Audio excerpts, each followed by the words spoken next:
Delays. I'm really conscious of the fact that in the previous few videos, we've done lots of things, but everything kind of starts on frame number one and kind of runs its course.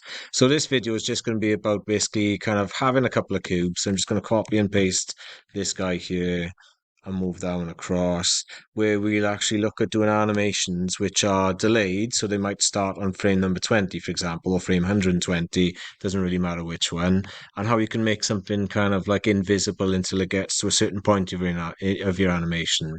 But first of all, what I'm going to do, I'm just going to add a rigid body to both of these guys and rigid body on that one as well. And the idea is then when I press play, they will both drop like so.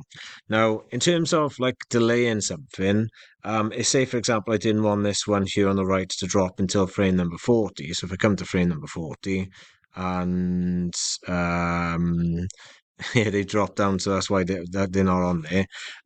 All I've got to do, because it's got it selected, so cube 01 across there.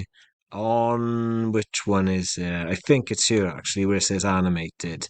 I'm basically just going to press record. I think I need to press record. I might not need to, but we'll just double check. I'm going to tick it so it is not animated, which it sounds a bit bonkers, I know, and we're going to lock it in. And then the next frame, so frame number 41, and maybe I should have done this on frame 39 going into 41. I'm just going to untick it and lock it again, which I think is done there for us. And if I rewind it back and press play, it shouldn't drop now until it gets to frame 40.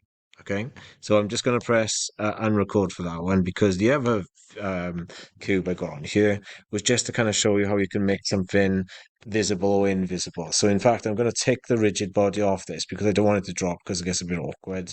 I'm going to keep it just as it is. But on the object, if I go to record again, and again, so I'm clicking on the object here and I scroll down to where it says visibility.